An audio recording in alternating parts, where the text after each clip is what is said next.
it. I just say somebody gave me a whole bunch of ideas and I picked it. Okay. Free to confirm that was Elijah's mom. Okay. Get it in Saturday, bro. Yeah, that's okay. All right, you guys good? Set? It's good. So Elijah just said you had the wind knocked out of you when you after that fumble. He didn't see you pump your fist when you got up afterward. Take us through that moment. I think Travis was getting people pretty fired up when you got up. So what was that like? Just take us through that. First of all, it was a crazy play. I really don't know how the ball got out. I just seen it roll in the end zone. I picked it up and I started stumbling. Then as soon as I recovered back up, wow, and got the wind knocked out of me, I literally couldn't breathe. I was wheezing on the ground. I'm good now. Got up, let everybody know I was good.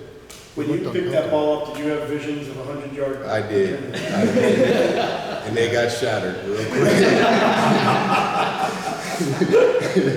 Cedric, do you like seeing Miami? 2 years ago, you had 2 picks, had that one late in the game against Van Dyke. Today, you got a pick and a fumble recovery, and all the drama around the wind being knocked out of you. Yeah, it's funny you said that. My mom actually texted me this morning. She's like, "You just always play so great versus Miami. I feel like you're gonna have a good game today."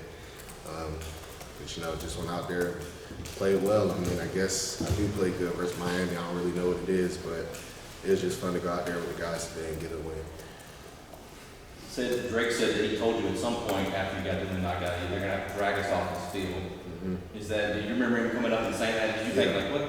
Yeah, he what did. Are you talking about? He did say that to me. I mean, me and him, we just got this dog mentality. Like you said, you don't have to drag us off the field. The wind getting knocked out of me, that's not going to stop me. That's not going to keep me from not playing none of that. So he just saying it's going to take a lot, to really take us off the field because that's just how we're built. Were you like, you're right? Was that sort of your response? Yeah. I kind of let him know, I'm good. We're going to keep fighting. Cedric, how did you read that interception you had? I can't remember the exact quarter, but I know it was the first play of that drive. Just how did you read that play kind of back up against it? Yeah, so they had a 3-by-1 set to the boundary, and they motioned the guy over back to the field. We were kind of in a cover 3 defense. So I'm the strong hook dropper shot. I have to get to the hash and really just kind of work to the hash, and he kind of threw it right on it. That's kind of one of the things that, a linebacker has to be good at is kind of playing the hash. That's usually where a lot of quarterbacks throws like to go to with those in-breaking routes. And was just able to get under the route and pick it off. Cedric, you blew up a screen pass there in the first half where it looked like if you hadn't been there, it might have been a huge game, maybe shifted some momentum. Can you take me through that play and just, as a linebacker, what you're thinking, trying to kind of blow up these plays that maybe could be explosive? Yeah, well, I think we're just in the defense where I had the back. I'm kind of man-to-man, and, running backs they all kind of do the same thing when it's a screen pass. They all just kind of hop up to the line and then turn their back. So I was very reactive to it. When he started coming up, I started approaching him, and then when I noticed it was screen, it was just an all-out run to him and try to get him down on the ground. Coach said that you've got a lot to clean up after a game like this, and you're probably going to be the guy who leads that charge this week in practice. What kind of things do you feel like are the most important? And then, having not played your best game, beating a good team, do you have a feel for where the ceiling of this team is? Yeah, I mean, I think the first thing is that our penalties were awful today. We had far too many penalties. We shot ourselves in the foot on offense and defense. I think the first drive Miami scored, they had 45 yards in penalty yards, which is unacceptable. It's hard to play like that. So I say that's the very first thing that I noticed that we need to clean up as a team. But we'll come back, we'll watch the film. We see what we did good, see what we did bad, and just fix our mistakes like we do every week and move on. Said you played a lot of football. Are there some games, maybe like tonight, where your best players just have to be your best players? And Drake, Tez, Amari. I'm thinking for the offense. Those dudes showed up. Mm-hmm. Is this, was this one of those nights where you can sort of look at the star power on that side of the ball and be like, we've got some guys that can do some things? Yeah, I mean, we got, great players on our team who want to compete every week. It was a primetime game versus a harder opponent, I would say, than we, played the past few games.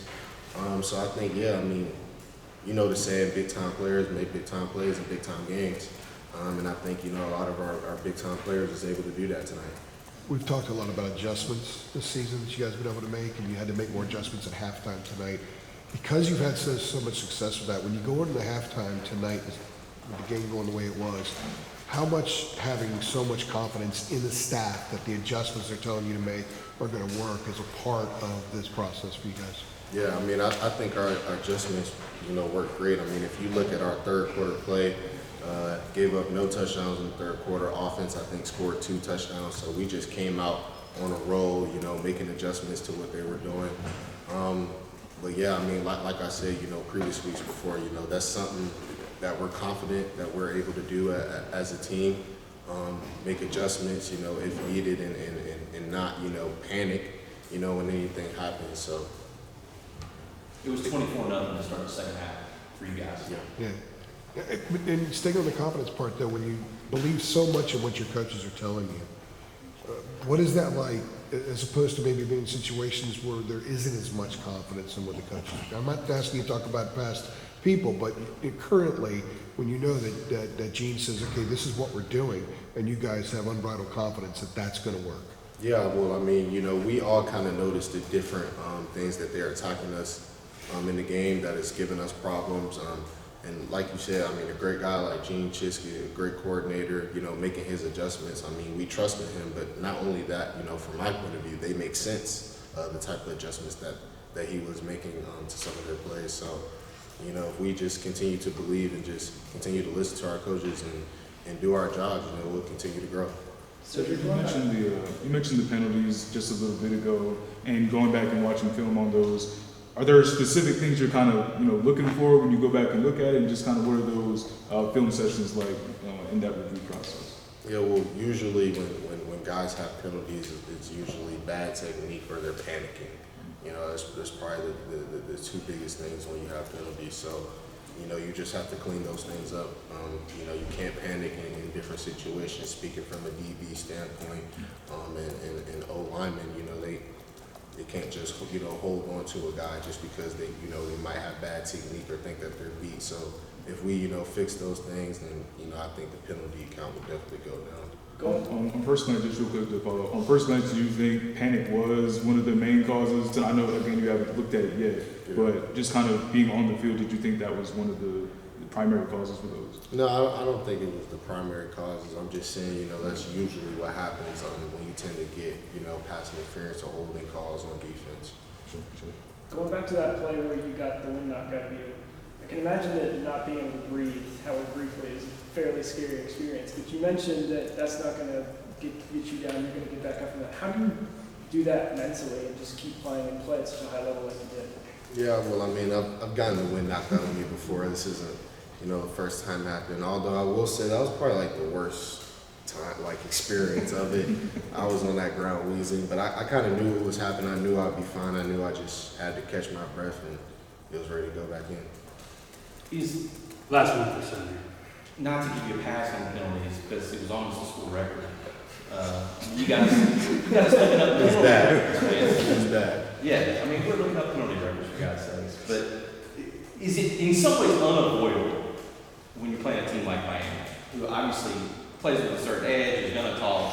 Did they sort of lure you into that type of a game? I mean, yeah, they're definitely going to be a little chirpy and try to lure you into those things. But I mean, that's stuff that we talk about. Being disciplined.